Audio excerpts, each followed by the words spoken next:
Oi, Carla. Oi, Carlão, tudo Tudo bem? bem? Tudo jóia. Chegar um pouquinho para trás aqui, Tudo jóia. ajustar. Então, vamos esperar só uns 2 minutinhos aí, enquanto as pessoas iniciam a entrada aí no ao vivo, né? Como é que estão as Uhum. coisas aí? Então, bem, aqui a gente está numa situação um pouco mais tranquila, né, do que nas grandes cidades. Agora, o problema é que a gente não tem hospital, a gente precisa ir. Aqui, por exemplo, é Cachoeiro de Itapemirim que atende a região sul do estado, né? Então, todos os casos vão para lá. Entende? E aí a gente fica preocupado, né? Aham. Então, Carla, vou começando aqui, já passamos das 6 horas, né? Entramos ao vivo pontualmente às 6 horas, eu e você.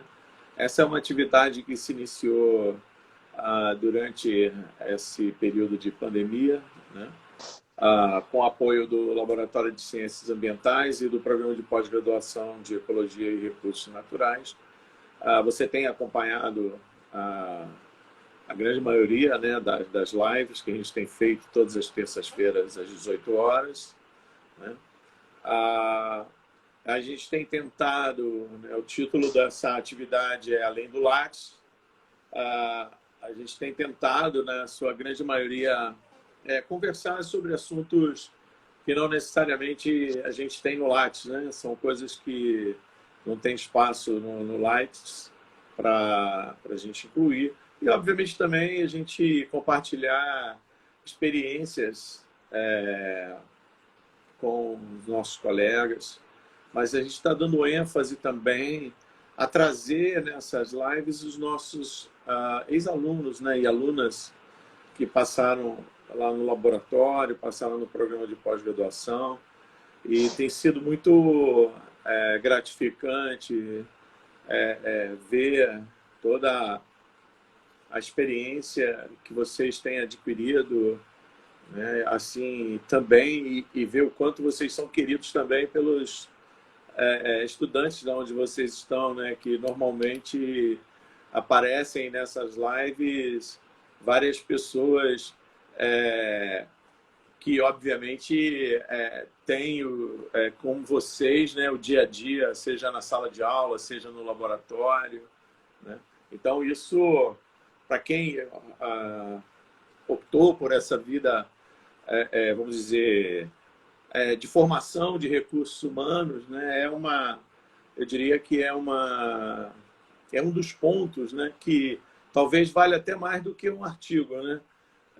Com Você certeza. Uma vez eu recebi uma correspondência de uma aluna me agradecendo muito por uma oportunidade que ela teve de estudar no exterior, e mas eu falava sempre que todos esses alunos, primeiro os que estão na universidade pública, já devem agradecer porque fazem parte de uma minoria, né? A gente sabe que majoritariamente ainda há uma concentração nas universidades privadas do grande número de estudantes, né?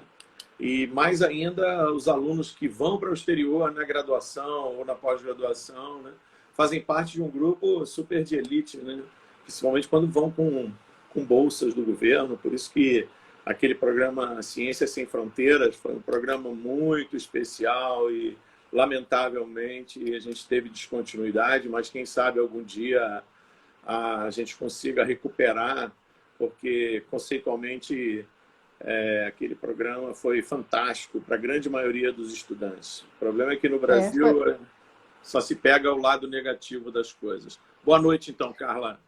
Boa noite, Carlão. É um prazer estar aqui. Eu tenho acompanhado as lives. Quando eu não posso acompanhar ao vivo, eu vejo no dia seguinte, porque nessa pandemia a gente achou que ia ter muito tempo, mas o tempo está cada vez mais curto, né? Quando a gente vê, o dia já passou, já está de noite, a gente não conseguiu fazer nem metade do que estava na lista, É verdade. né?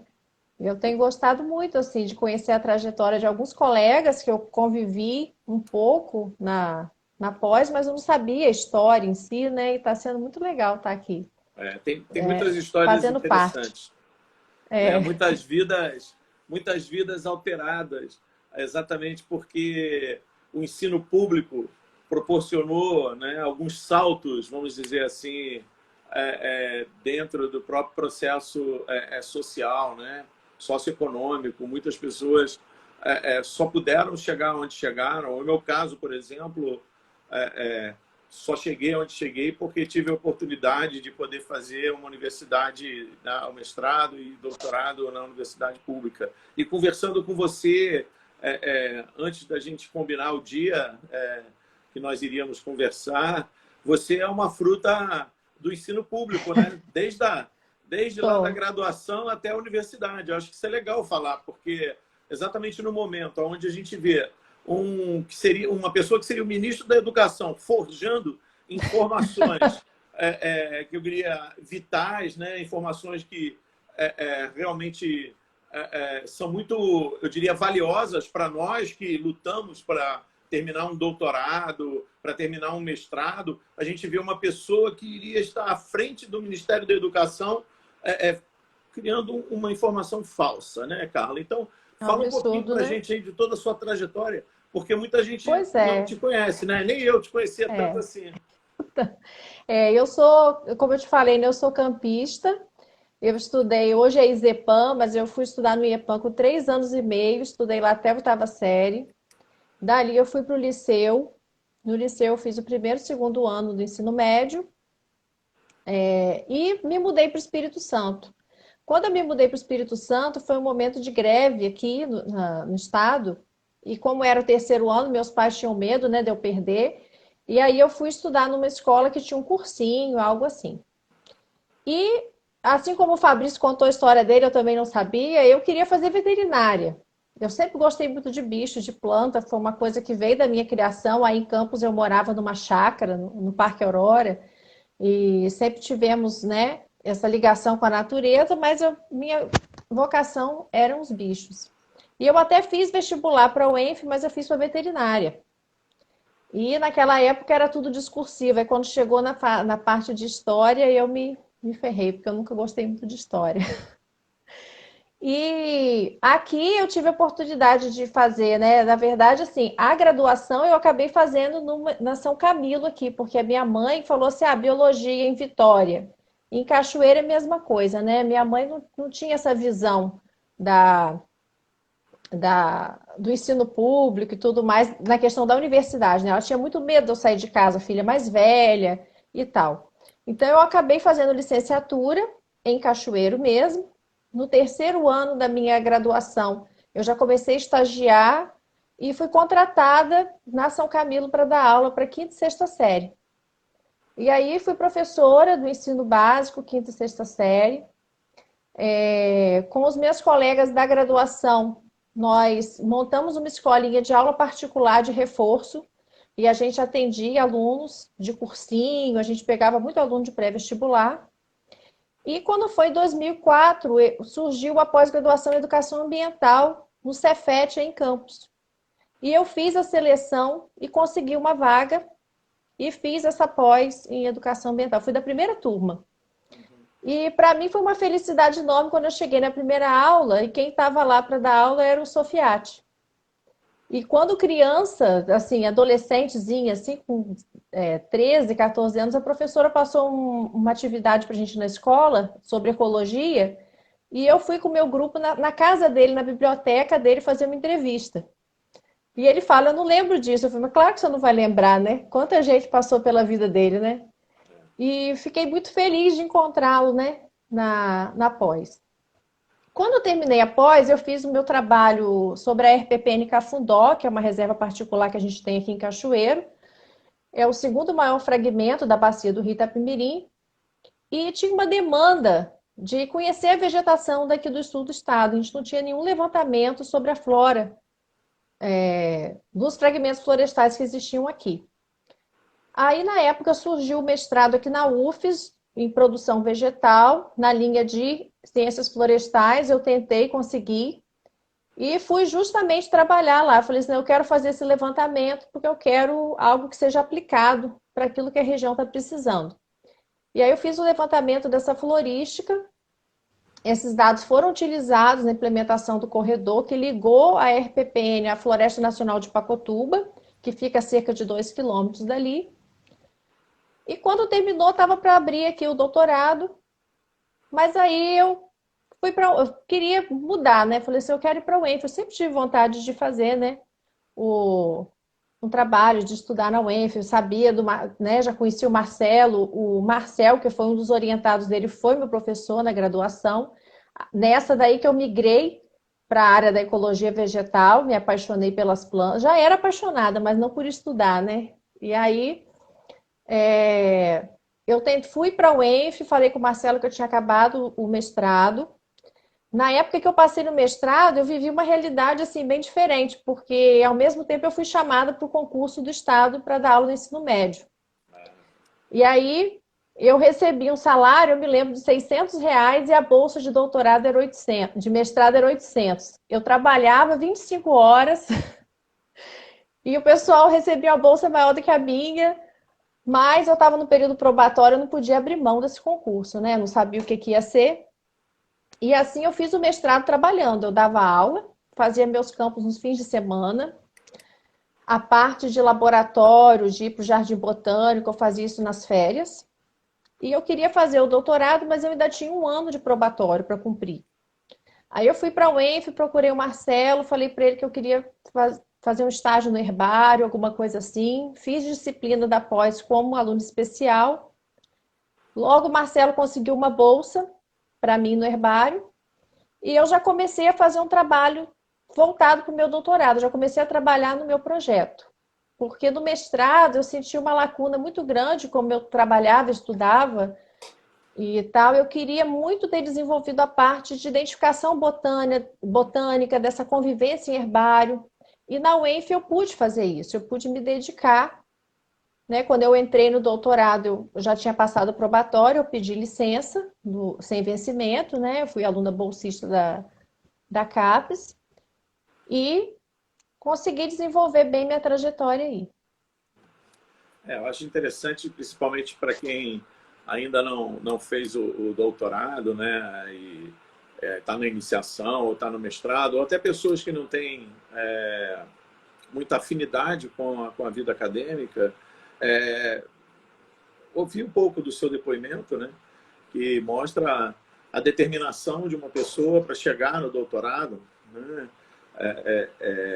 Porque muitas vezes, inclusive, as pessoas, eu acho que esse é um equívoco que a gente tem que corrigir ao longo do tempo, de respeitar um pouco mais a pós-graduação, o pós-graduando, não tratá-lo como um estudante, e sim como um profissional em fase de aperfeiçoamento numa área em que, obviamente, ele se identifica, né?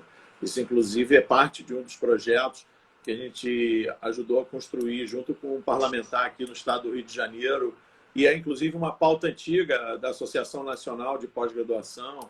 Eu espero que o estado do Rio de Janeiro, da mesma forma que foi o precursor da lei de cotas, né, ele também consiga dar um exemplo nesse tipo digamos, de respeito, porque, inclusive, eu acho que isso gera um pouco mais de, como é que diz? Não é comprometimento, mas um pouco mais de pertencimento do profissional dentro da pós-graduação.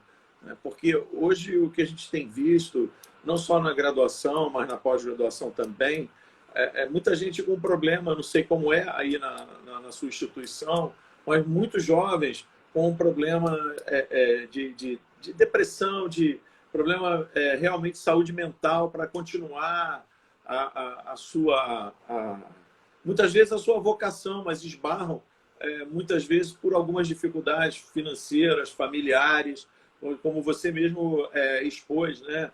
Ou seja, você teve que ficar fazendo um trabalho paralelo durante um período para até que você tivesse a condição mínima de sair para fazer integralmente o seu doutorado. E como é que, depois terminado o seu doutorado, você já fez o seu concurso direto aí para o IFE e largou a outra instituição? Como é que foi?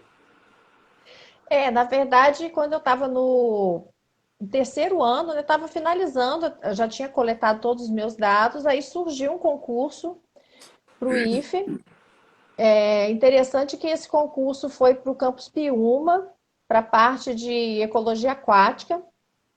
E vários colegas aí da UENF tentaram junto comigo na época. Eu falei assim, eu não vou ter chance, porque eram 10 temas, dos 10, 8 eu tenho certeza que eu não iria me sair bem, porque tinha biotecnologia de organismos aquáticos e tudo mais. E aí na prova, na parte teórica, caiu justamente sistemática, e aí era um tema que eu dominava bem. E depois eu fui para a aula. E aí na aula caiu conservação da natureza. E eu foquei bastante na parte aquática. Na época, Elaine Bernini estava aí, fazendo pós-doc dela. Elaine revisou a aula para mim, me ajudou muito. Aham. E assim eu entrei, eu fiquei em terceiro lugar, eram duas vagas. Eu fiquei em terceiro lugar. Os dois primeiros, eles eram doutores, eles entraram. E teve uma vaga aqui para o Campus de Alegre, para botânica. Mas eles exigiram o doutorado, ainda não tinha. E aí, para mim foi ótimo ter ficado em terceiro lugar, porque aqui o único que passou, passou também na UFMG, não assumiu.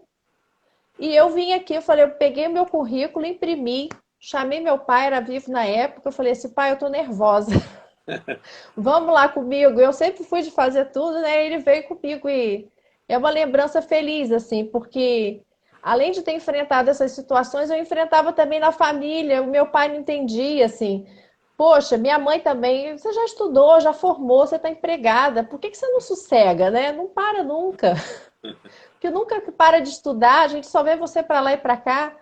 E ele ficou muito feliz quando ele veio aqui. O campus é muito bonito, é uma fazenda.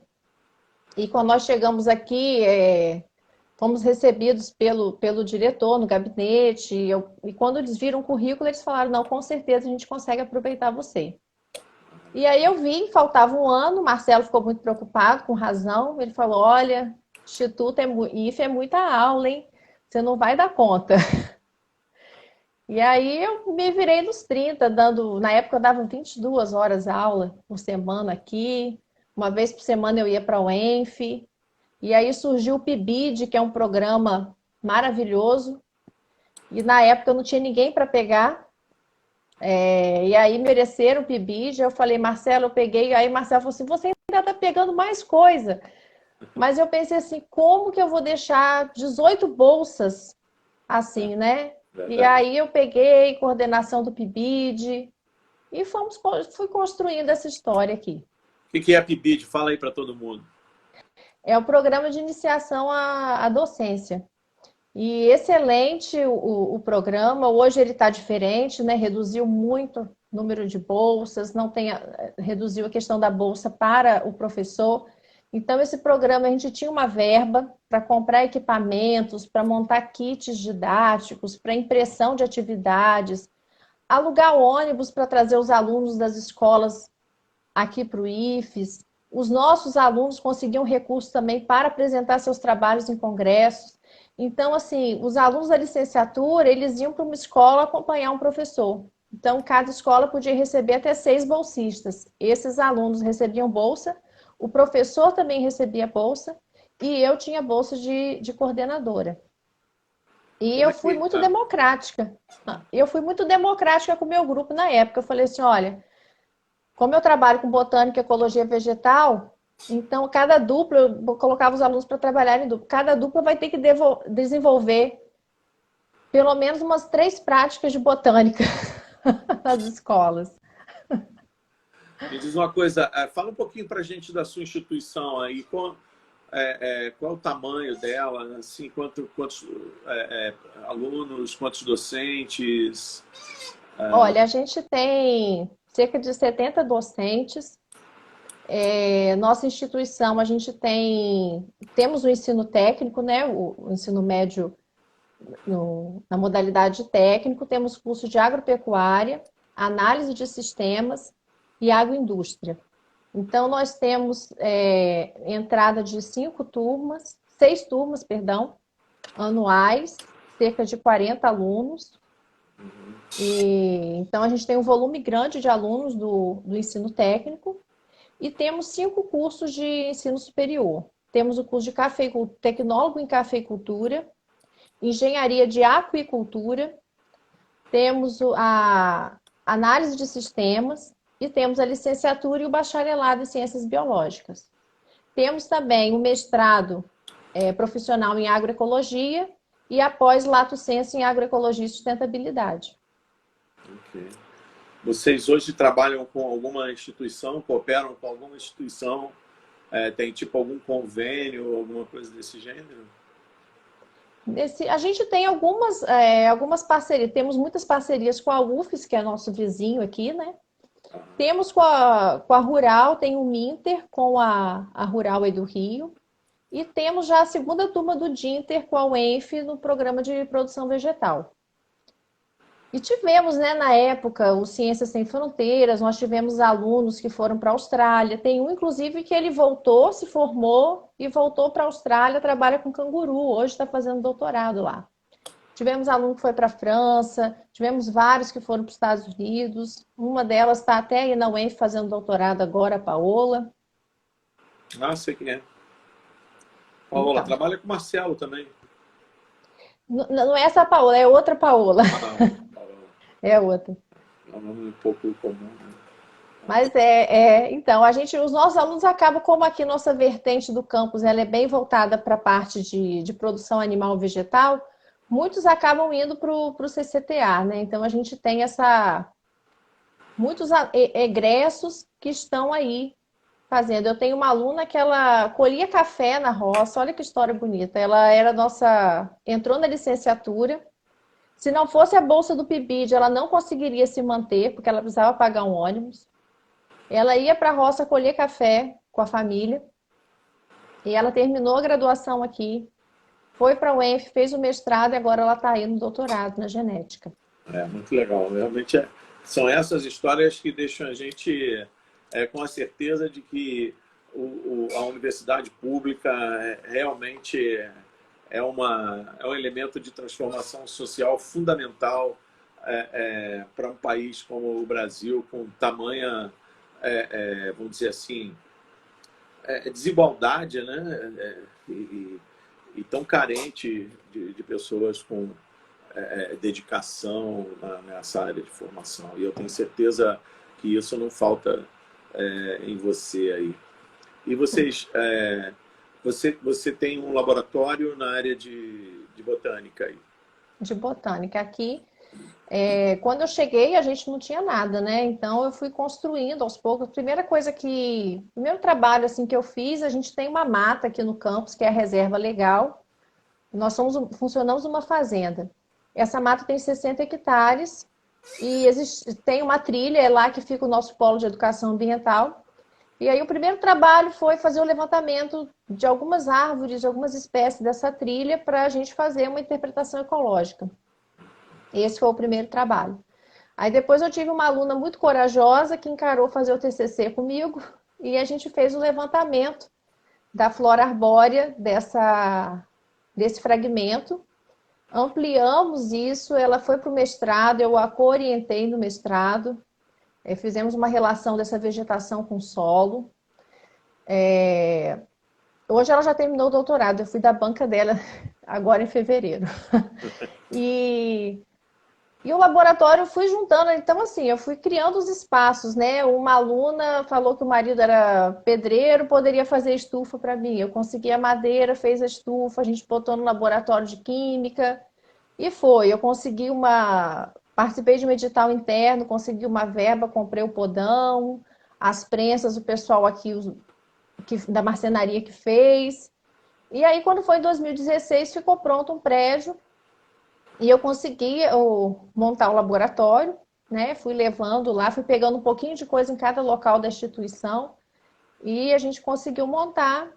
E o laboratório de botânica, ele funciona muito assim, a gente trabalha muito com a questão de diminuir a cegueira botânica das pessoas, né? Que as pessoas, elas não enxergam muitas vezes a planta como um ser vivo. Quando a gente eu saio para fazer campo com os alunos, para uma aula prática, uma visita técnica, estou mostrando as plantas. Aí aparece uma borboleta, acabou, né? Ninguém quer saber do que eu estava mostrando mais. Aparece um passarinho, porque a gente tem, né? O ser humano, ele tem naturalmente essa ligação maior, se identifica mais com os animais. Aliás, isso foi objeto de de uma reportagem na BBC, né, em Sim, 2019, e além disso também se tornou um objeto de trabalho de dois botânicos, né, que isso. exatamente tentam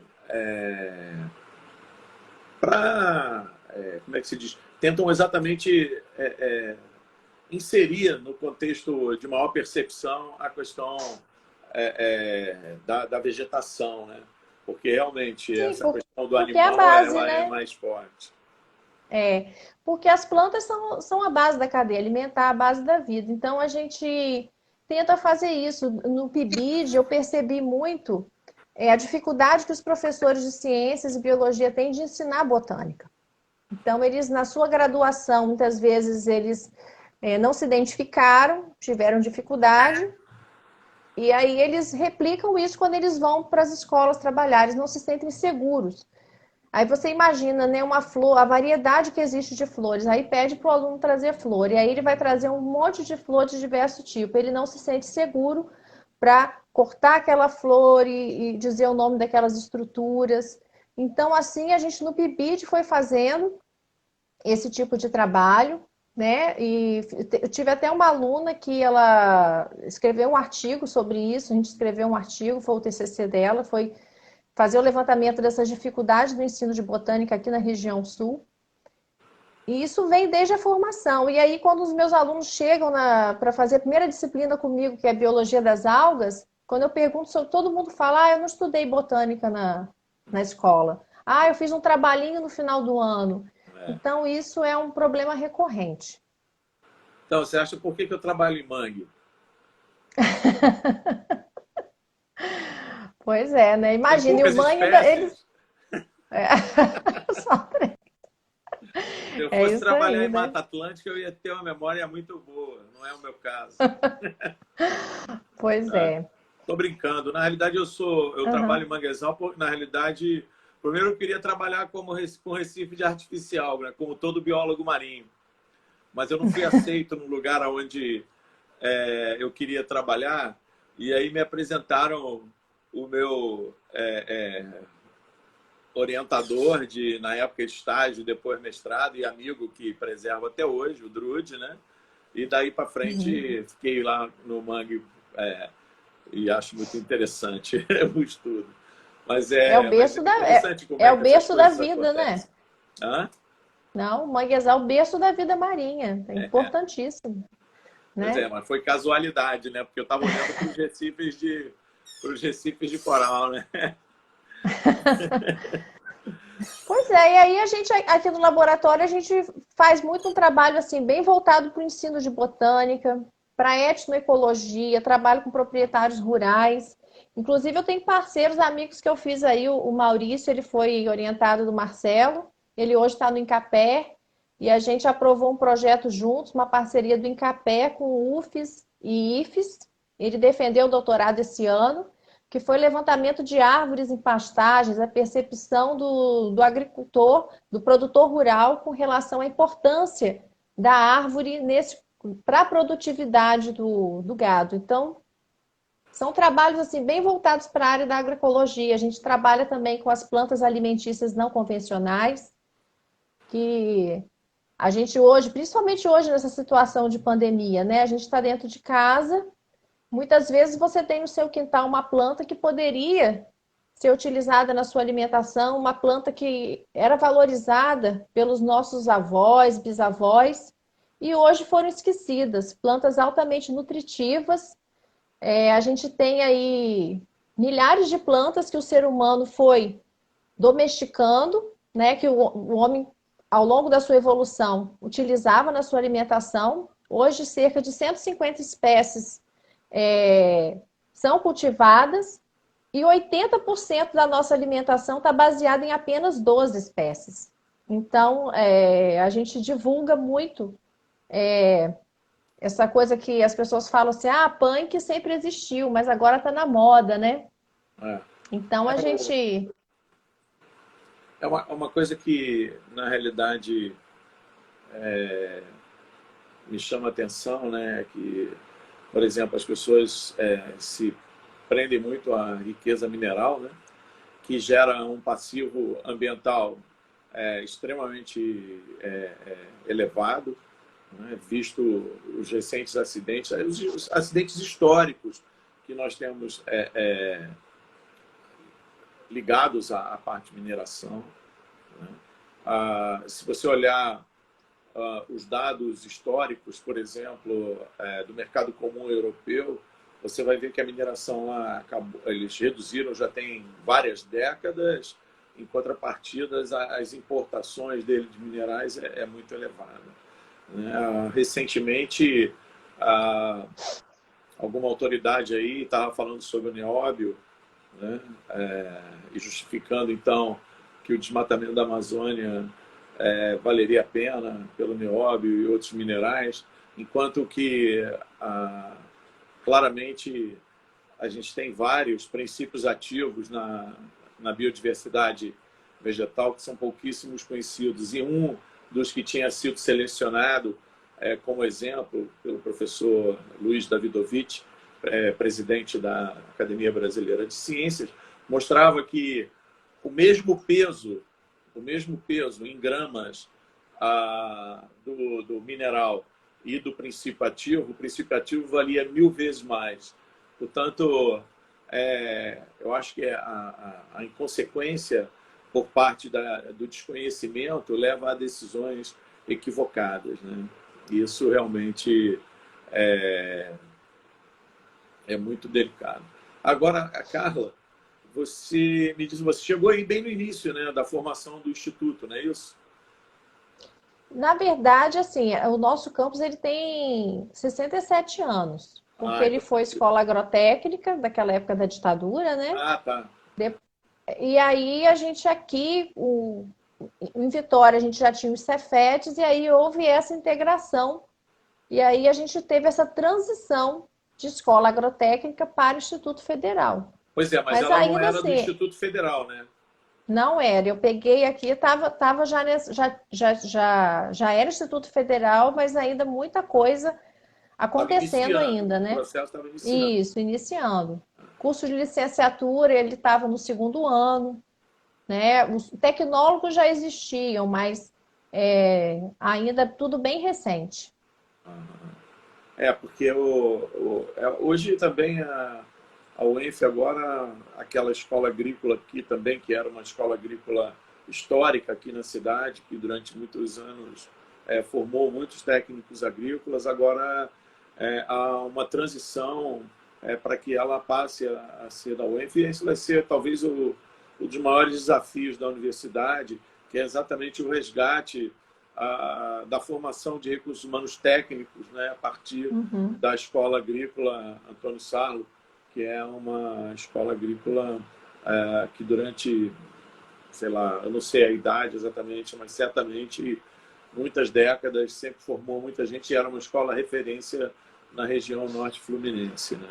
Eu tinha te Sim. perguntado isso porque, como você estava falando algumas coisas a nível de estruturação de laboratório e coisas desse tipo, né? A experiência de você participar numa instituição em consolidação ou numa fase inicial é totalmente diferente de quando você entra numa instituição consolidada, onde os nichos já estão bem estabelecidos, né? E você tem que encontrar o seu espaço.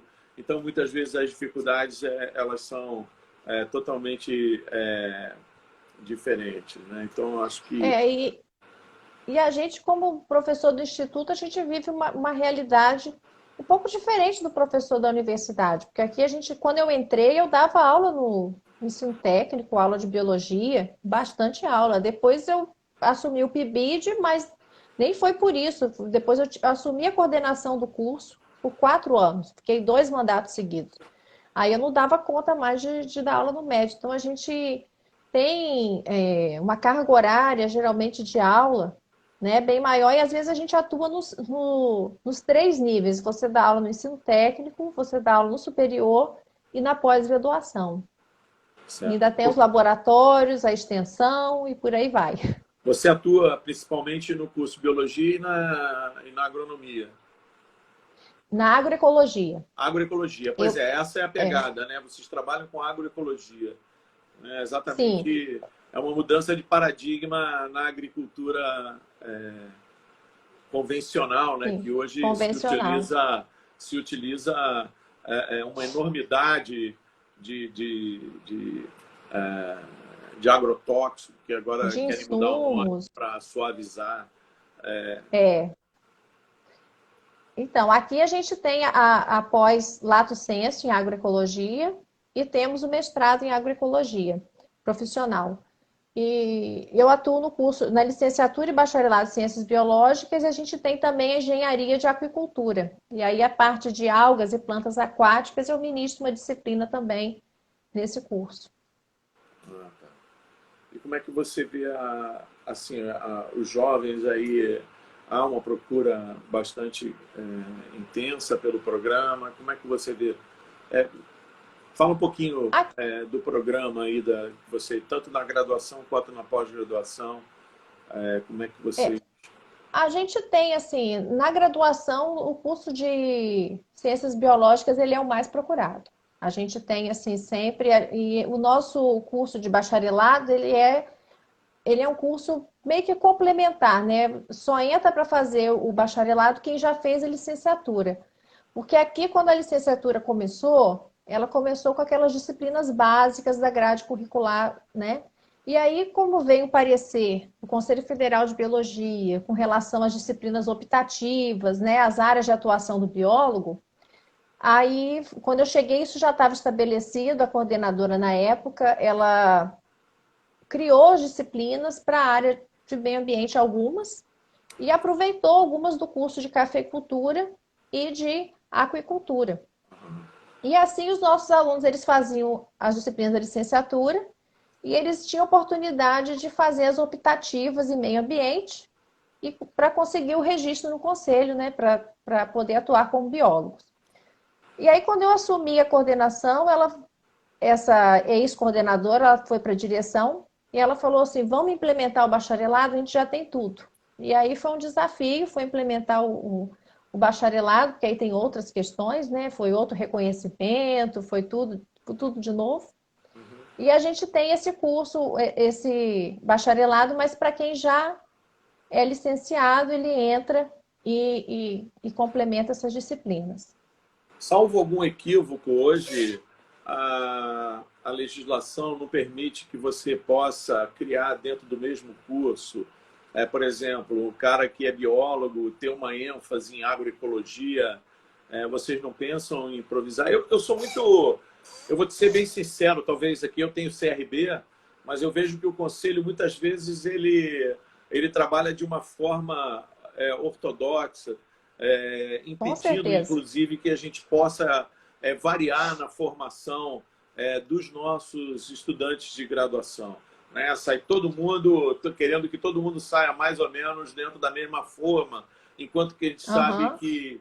que as aptidões elas são totalmente diferentes. Então, a gente poderia criar estudantes com diferentes DNAs, né? Tipo assim, né? Com diferentes Uhum. áreas de atuação, mas todos eles biólogos, né? Um com ênfase em agroecologia, outro em aquacultura, enfim. Eu, particularmente, quando também fiz a biologia, eu fiz simultaneamente a licenciatura e o bacharelado, sabe? Então, eu não vejo... eu vejo que isso também foi proibido um tempo atrás. A gente tem mudado, né? Uhum. A gente tem ciclos, e não necessariamente esses ciclos mostram um crescimento e uma melhoria. Inclusive, eu acho que parte do Conselho Federal e do Conselho Regional de Biologia, eles tinham que ver um pouquinho mais sobre a LDB, né, que prevê exatamente maior flexibilização, e eles acabam criando um maior engessamento na questão dos currículos. Né? Não, com certeza. A gente aqui, como a gente tem outros cursos de graduação que a gente meio que aproveita, né, essas disciplinas, a gente tem alguns alunos que saem totalmente focados para agricultura, né? Vão trabalhar com cultivo sustentável de camarão, com reprodução de peixes, já tem outros que já partem para produção vegetal. Aqui a gente tem uma linha forte também do pessoal que trabalha com a fitoquímica, voltado muitas vezes para a agroecologia, né? Plantas que têm óleos essenciais, que podem atuar, favorecer o controle biológico de alguma praga, alguma doença. E aí eles vão nesse sentido, mas a linha do curso é meio ambiente. Mas eu também estou Porque o sabendo aí conselho amarra que assim. eu também estou sabendo que a aquacultura aí no Espírito Santo tem criado alguns problemas na qualidade das águas de algumas lagoas na região próxima a Linhares, por exemplo, É, né? onde a capacidade de suporte do ecossistema não foi avaliada adequadamente. Então, lagoas que eram, vamos dizer assim, oligotróficas, hoje estão quase hipertróficas, alguma coisa desse gênero. Né? Mudou totalmente a É. qualidade da água ao ponto de criar problemas de saneamento mesmo. Sim, a gente tem aqui próximo de nós, no, uma barragem aqui, né, de uma hidrelétrica, que a gente tem cultivo de tilápia. E nós tivemos uma grande enchente esse ano em janeiro, que varreu tudo aqui e esses organismos foram todos pro Rio Itapemirim, Entendi. né? Isso é constantemente. Agora, como é que está vamos falar um pouquinho do nosso estado atual. Como é que estão as atividades aí na sua instituição? Bom, a instituição está parada, as aulas, né, presenciais estão paradas, mas desde o dia 27 de maio, o IFES adotou a proposta um, chamamos de atividades não presenciais, mas é um regime de EAD, né, entre aspas, é porque e assim, a gente percebe que isso acontece muito porque a gente tem o ensino técnico, né? Então os pais cobram e tudo, e não houve essa coisa de vamos voltar com o ensino técnico e o ensino superior e pós-graduação vai esperar e tal. Não, a instituição como um todo retornou e estamos passando por diversos problemas. Agora a gente está indo para a quarta quinzena, temos muitos alunos sem acesso. Temos alunos que desde o dia 18 de março, quando a gente parou, a gente não sabe desse aluno, né? Foram feitas diversas tentativas de acesso ao aluno via telefone e não conseguimos retorno. Muitos trancaram matrícula, outros cancelaram. E está sendo assim bem angustiante, tanto para eles como para a gente, né? Eu tenho trabalhado com aulas assíncronas, faço reuniões no Google Meet, mas às vezes de uma turma de 30 aparecem dois, três alunos apenas. A gente sabe que são diversas questões, não só relacionadas à conexão, mas às vezes o aluno ele tem uma internet ruim, ou às vezes ele não tem o computador, como que ele vai fazer tudo via celular? Às vezes ele não tem um espaço dentro de casa em que ele pode estar fazendo isso, né? E fora as questões, né, que você mesmo já comentou, que a gente já vinha passando por isso, eu acho que essa falta de perspectiva, principalmente diante da situação política do nosso país, hoje a gente vê os jovens vivendo uma questão de ansiedade muito grande, ansiedade, depressão. Inclusive, às vezes a gente tem relatos de tentativa de suicídio entre jovens e adolescentes, né? E isso tem aumentado com a pandemia. A gente fez uma pesquisa com eles responderam um questionário, aqueles que têm acesso, né? E nesse questionário, o primeiro item que eles colocaram foi a questão do estresse emocional causado nesse momento, né? Tendo que dar conta desse estresse, a gente não sabe as questões familiares. Muitos, principalmente os alunos do superior, eles já não moravam em casa mais, aí de repente se vê dentro de casa. Alguns voltaram para casa na zona rural, aí nesse momento é a época agora que eles chamam da panha do café, e aí eles vão ajudar a família a colher o café e não estão conseguindo cumprir com essas atividades. Quem não tem acesso está recebendo pelo correio, via prefeitura, via alguma associação de moradores. A gente prepara um material para ser impresso, para chegar a esse aluno, e depois esse aluno vai devolver para a gente. E claro que quem recebe o material impresso não se compara nunca a quem está utilizando uma ferramenta, né, online. Vocês têm ideia, Carla, do montante ou do número de alunos? Por exemplo, você me colocou um número aí que chama atenção, ou seja, menos de 10% dos alunos que você ministra aula tem aparecido, né? Essa É uma Sim. informação, Tem né? aulas que aparecem 20, 30, outros 15, 10. Então, Mas a assim, gente tem assim. a instituição divulgou um número, um relatório, onde mostra, por exemplo, sei lá, vocês têm 1.000 alunos e dos 1.000 alunos apenas 300 responderam. Como é que foi essa? A gente teve uma participação aí de cerca de menos de 50%, de 40 e poucos por cento dos alunos, né, nessa respondendo. A gente tem grande parte, aí tem alguns cursos, dentre os cursos superiores, o curso de cafeicultura é o que mais tem alunos sem acesso. E a gente foi feito um apanhado, ontem a gente teve uma reunião, inclusive, os alunos do ensino técnico, eles têm participado mais, mas por quê? Tem os pais cobrando, né? Tem essa coisa. Agora, o aluno do superior, muitos estão totalmente desestimulados, muitos a gente não tem contato. Eu tenho vários que são meus orientados, que trancaram cancelaram a matrícula em diversas disciplinas, mantiveram apenas uma, porque complicado você fazer uma disciplina como geoprocessamento, que você sabe que a prática é essencial, né? Nas minhas disciplinas, eu não consigo imaginar a biologia das algas e que o aluno vai correr uma chave em que ele precisa tocar na alga para ver a textura. Como que eu vou fazer uma prática com eles, né? Sem ser presencial? É difícil pensar isso. É. E aqui na UENF estão montando um sistema que eu considero meio híbrido. Eu não sei como chamar, inclusive, né? Eles falaram que é o retorno às aulas, mas é voluntário de professor e é voluntário de aluno, né? Agora, eu É, falei assim, eu sou voluntário, mas tem que valer crédito para alguém. Como é que é isso, né? Na realidade, ainda não se sabe. No caso de vocês aí, esses estudantes estão num sistema onde eles estão regularmente matriculados, vale crédito e cobra vale. Não, presença também. eles têm que cumprir, se eles não entregarem as atividades, a gente tem que colocar falta. O que eu tenho feito é dado um prazo enorme quando eles entram em contato falando que não tem como, não tiveram como fazer, e eu estou falando, não, vamos ver como fica, vou te dar um prazo maior, porque a gente sabe que quando, na verdade, para que isso acontecesse, para que o IFES retornasse com essas atividades, foi feita uma pesquisa com os professores, com os profissionais, né?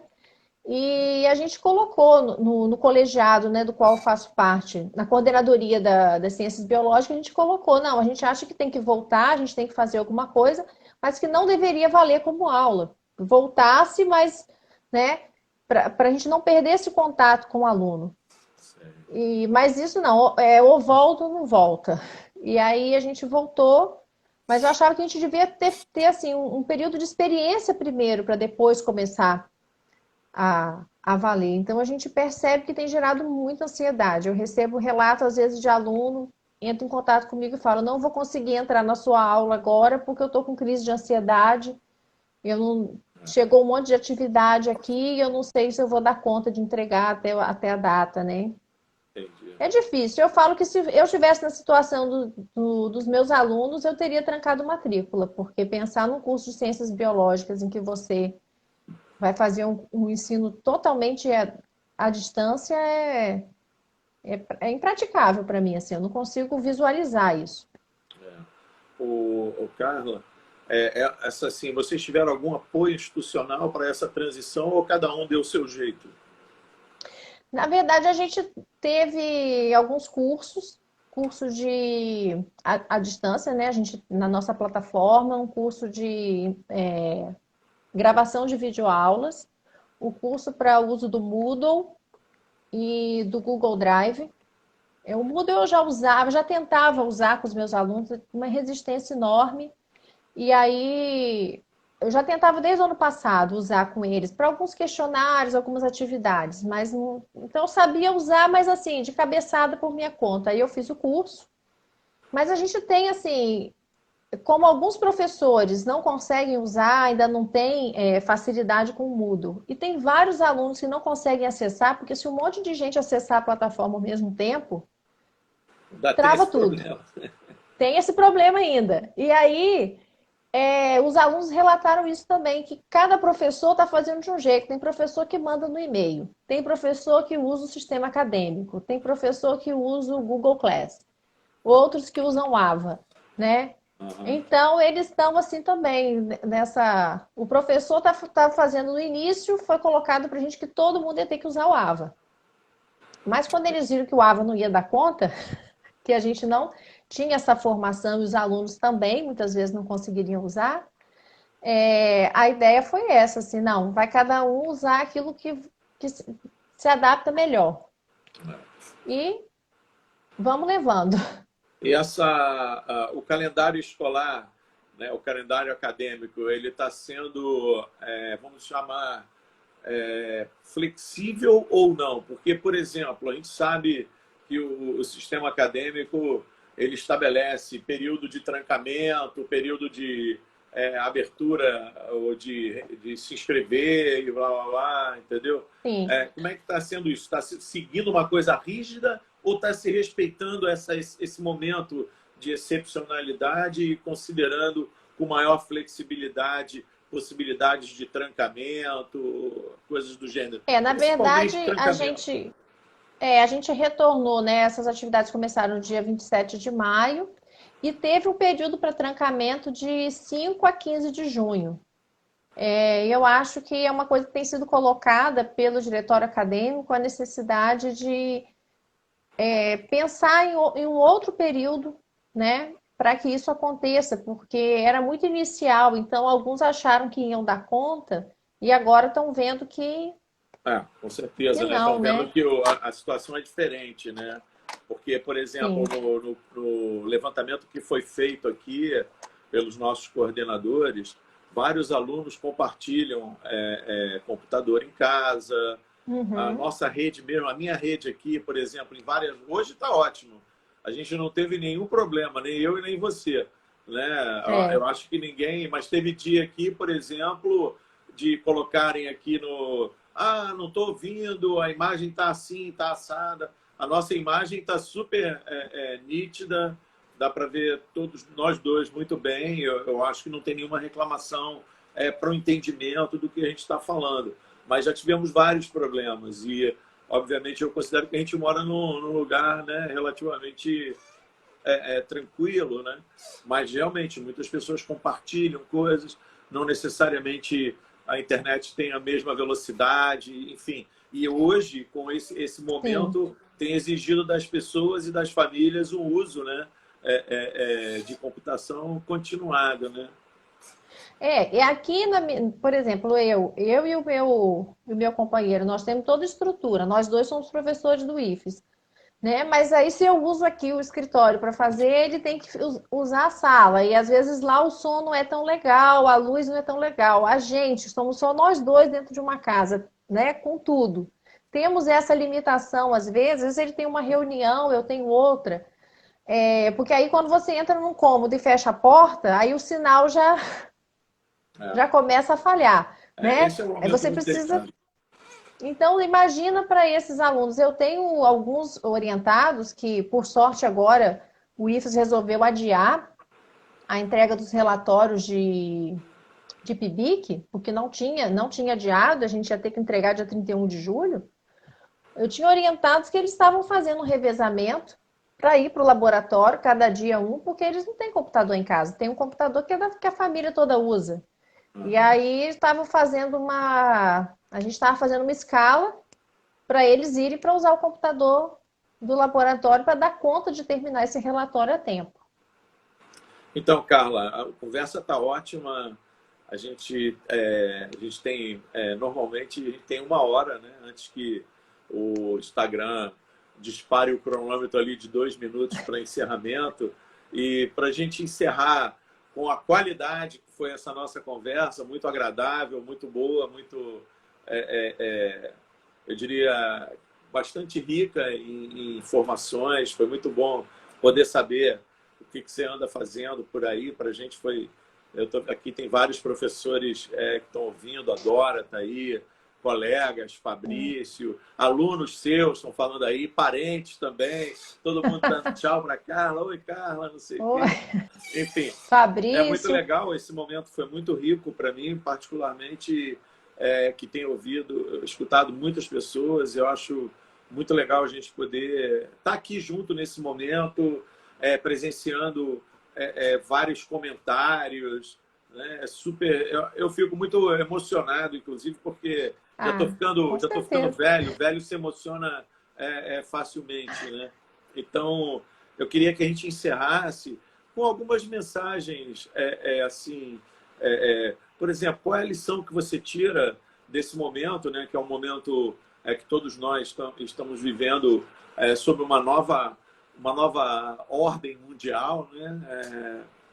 E a outra coisa é que, como a gente está vendo aí, ó, tem estudante falando assim, ó, ela é maravilhosa, adora você, mandando beijos, enfim. Qual a mensagem que você passa para esses jovens, né? Exatamente uma mensagem positiva de superação, porque a gente sabe que esse momento é difícil para todo mundo. É difícil para a gente, é difícil para eles, mas eu não quero que eles desistam das suas, obviamente, dos seus sonhos, né? Que continuem lutando como você lutou e mostrou claramente, muito bem, o quanto você fez para chegar onde você chegou. Então é isso, para encerrar, você mandar a sua mensagem final e que a Ó, gente tenha Carlão, tempo de eu encerrar assim. queria. Bom, eu queria dizer que eu me emociono também de estar aqui, né? Eu te admiro muito. Então, para mim é uma grande honra fazer parte desse momento aqui, né? A UENF está no meu coração, sempre vai estar, o LCA. E o que eu até coloquei uma blusa verde justamente para isso, né? É o símbolo da esperança, né? Ó, eu Então a gente tem que também, nem acreditar. combinamos, hein? Viu? E a gente tem que acreditar. Por mais que esteja difícil, né? A gente, ao longo da história, a gente vê que houveram diversas fases, né? Como essa, claro, né? A gente nunca viu algo nesse nível, né? Uma pandemia mundial. Mas momentos políticos foram e vieram, né? Passaram e a gente dá conta de superar. A gente tem que se reinventar e a gente não pode perder o ânimo e a esperança. Eu falo muito com os meus alunos: vocês têm que acordar, mantenha a sua rotina, tenta fazer alguma atividade, faça.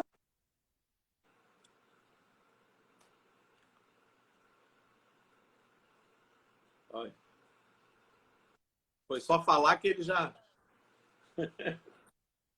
Então, a gente não pode ficar parado reclamando da situação que está acontecendo. A gente tem que, é o que eu falei, né? É um momento em que a gente tem que se reinventar e tem que procurar as soluções e buscar não pensar tanto nisso que tá acontecendo de uma forma, né? Tirar um pouco o foco disso daí, né? Pensar em projetos futuros, fazer aquilo que gosta, assistir essas lives, né? Eu assisto todo dia, toda semana eu estou aqui assistindo, né? Além do currículo Lattes, eu ouço o André Trigueiro todo dia, excelente. E, Mais um minuto.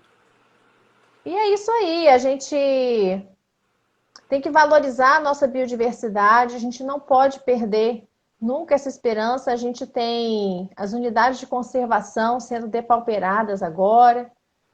Aqui o nosso Parque do Caparaó, com essa chuva que teve de janeiro, a gente, Carla, né, estava fechado o parque, as estradas destruídas, 20 mas segundos, Carla. é isso aí. Carla, Fiquem em obrigado. casa, se cuidem. Obrigado. Desculpa Isso te aí. interromper. Muito obrigado. É isso. E até a Eu que próxima semana, agradeço. às 18 horas, terça-feira, teremos outra live aqui, além do Lattes. Obrigado, Carla. Super legal. Eu que Para todo agradeço. mundo. Valeu. Valeu. Um Tchau. beijão. Beijo. Obrigada a todo mundo que assistiu.